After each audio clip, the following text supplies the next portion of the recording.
urakoze cyane Simeon Stizo muhumuza uyu munsi 10 tonight twanyarukiye mu karere ka Karongi aha turi murabibona ni ku nkengero z'icyaga cya Kivu tugiye kuganira n'abaturage ba hano i Karongi twumve ukuntu bafata imyidagaduro cyane cyane ishingiye kuri muzika muri rusange hano i Karongi usanga hari abajene benshi bagiye basaba 10 tonight ikiganiro cya TV na Radio Dis kubasura rero no munsi nkuko mubibona nkuko nababwiye turi i Karongi ni mu karere ka Karongi nyine ni mu ntara y'Iburengerazuba mukurikire ikindi kiganiro 10 tonight. So many times I wished you'd be the one for me, but never knew it'd get like this, girl. What you do to me? You're who I'm thinking of, girl. You ain't my runner-up, and no matter what, you're always number one. My prized possession, one and only. Adore you, girl. I want you, the one I can't live without. Yes, nkuko nabibabwiye iki ni ikiganiro 10 tonight tukaba twaje hano ni mu karere ka Karongi ni mu ntara y'Iburengerazuba aha turi kumwe n'abajene ubona bafite ukuntu biyubatse bubatse umubiri batangiye batwibwira witwa nde chef bo amazina yanjye asanzwe nitwa Nambajimana asanzwe subwo ufite nadasanzwe iyo cyane rwose kubera ko nk'izina ridasanzwe naba nshatse kuvuga ushobora kuba ufite iry'akabyiniro ahantu runaka bakwita ugeze mu rwego rwo kugira ngo bakumenye bose. Izina ry'akabyiniro witwa niri? Bo banyita JP. Ya JP. Ibyo byavuye he kwitwa JP? Ibyo ngibyo bo kera cyane nakundaga umuhanzi Jay Polly akiri umwana mwiza n'ubwo ngo bitakiryoshye ariko naramukundaga. None se Jay Polly yabaye umwana mubi? Oya ntago bikiri sawa asigaye atabikora nkuko twe kera twishimaga. Nuko ngo witwa JP? Ya arate n'undi niko kuze kubyita wambaye n'amadarubindi. Amazina yawe yitwa nde? Sunrise. Bajya banyita Barajigenwa Thomas niyo amazina nahawe n'ababyeyi ariko mu by'ukuri ni ukuvuga ari n'andi mazina banyita. Ayahe? Yakomotse ku gihe nari nunze amafaranga abantu bakabona cyane baza kunyita Kingidora. Ni ukuvuga ngo wowe ubu ngubu abarimo kugukurikira kuri TV10 bamenye ko wigeze gutunga agafaranga rwose. Amafaranga yagiye amafaranga nyine amafaranga yaje gushira bitewe n'uburyo nagiye nyacungamo nza kuyacunga nabi aza kugenda arangira ariko wayabaze nabi. Ngeze hano i Karongi nasanze ubuzima bwaho ni ubuzima bugaragaramo agasukari kuko mba muri ku mazi aho nabwo amafaranga yashiriye kuri ano mazi mbona. Nukuri urebye nakunze kugenda nembera cyane ngera za Gisenyi nkunda kuba ndi kuri plage numvaga nakishimisha nkarara mu mahoteli ahenze nyine naho byagiye birangirira. Nose King Dollar tubwire abagukurikiye buri abayise bagira amatsiko watunze nk'amafaranga angahe kuri ubu nguka buti nari mfite nk'amafaranga angaruka ubu? Mu by'ukuri nari mfite hafi nk'ibihumbi bigera nko mu 8 by'amadolari. Nibyo yose ubu ngubu usigana zero? Oya ntabwo hasigaye zero bitewe n'ubundi ndi umuntu w'umutekinisiye cyane ukaze n'ubundi hari ibindi nkora n'ubundi singera kuri ayandi nari nunze ariko ngiye mfite dukeya nyine tunyubaka mu buzima bwa buri munsi. Reka nayo tuganire iki ni kiganiro 10 tonight ni ikiganiro cya TV10 na Radio Dis. Ese hano i Karongi bimeze bite ibintu bijyanye na n'umuziki uhagaze ute JP?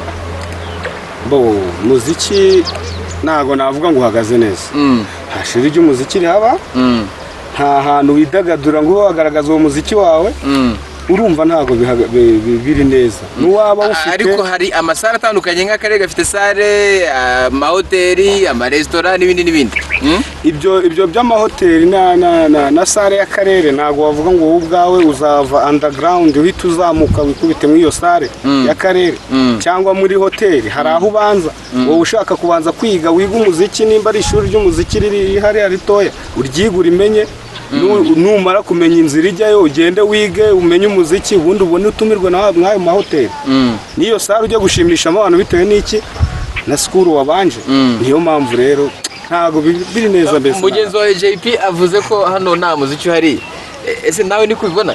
uyu muziki ntawo ku Kibuye ntawo baratubihiriza barabahiriza.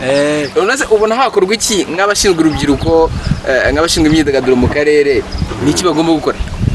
twegereza nyine ayo ma studio hafi nabo ba DJ nyine baduha inkunga bakagera hafi. Avuze ibijyanye na studio. Nk'ubu ni urugero. Nko muri aka karere haba hari inzu itunganya umuziki ihari? Hari iyo twari dufite yitwaga BNG Record yakorerwagamo na DJ Jimmy. Mu by'ukuri ntago twavuga yenda ngo ntigihari se cyangwa irahari. Icyo mpamya cyo mperuka ihari. Mperuka ihari ariko yenda nubira cyahari kuko Jimmy ndamubona turabonana arahari. Irahari ariko ntago iri mu rwego kuri level ndende ku buryo wayiha agaciro k'umuhanzi kugira ngo imuzamure cyane agire power iri hayi. Ubwo rero niyo mpamvu dukeneye cyambere umuziki turawufite muri twe turimo, ariko ikibazo ni kimwe aho tuwutunganyiriza ni hehe, haboneka aho tugaragariza ko dushoboye, ubundi ibindi bibe neza. mu by'ukuri abanyakarongi bakunda iyo ngenda ahantu hatandukanye no mu mahoteli nsanga abantu masanga bose bifuza yuko imiziki yabicaho ari imiziki nyarwanda cyane cyane. Urebye n'ibintu by'imiziki y'abanyamahanga ntabwo bigikunzwe cyane muri Karongi. Si no muri Karongi gusa, niyo ngeze niyo ngiyo za Gisenyi na hehe nsanga ahantu hose bumva bifuza yuko bashyiramo muzika nyarwanda. Muzika y'abanyarwanda niyo numva igezweho ahantu hose, numva arizo bakunze, yewe n'ababyeyi barazikunze, si urubyiruko gusa. Uvuze ikintu hano muri Karongi cyane cyane mu nkengero z'icyaga cya Kivu haboneka amahoteli atandukanye, kandi usanga abantu benshi baturuka imihanda yose za Kigali baza kuruhukira ni Karongi, baza mu mahoteli. Ese haba hari utubyiniro dushyushye hafi hano?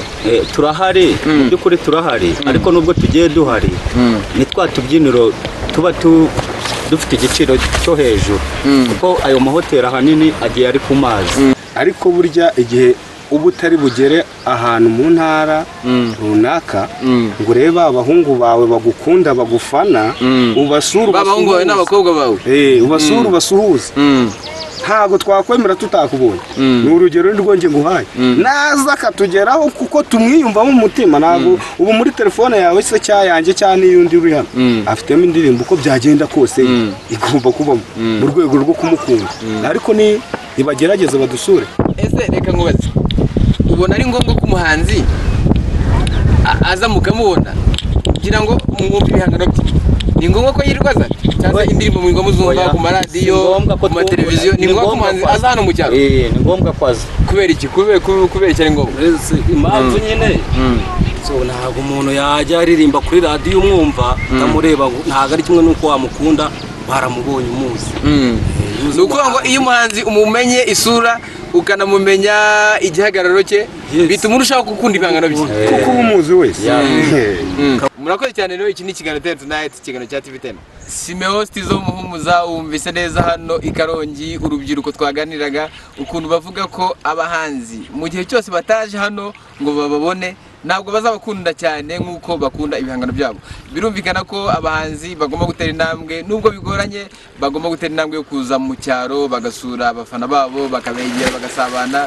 Muri rusange muzika yabo ikagumya kwaguka, atari kuguma i Kigali gusa mu mujyi, mu murwa mukuru w'u Rwanda, ahubwo bakajya bazana hano mu cyaro bagatarama. Kuri kamera ya TV10 na mikoro za Radio 10 ya Rida Mixon, ikiganiro Ten Tonight nakagaruka hano. Twari turi mu karere ka Karongi, ni mu ntara y'Iburengerazuba. My special little lady, the one that makes me crazy. Of all the girls I've ever known, it's you.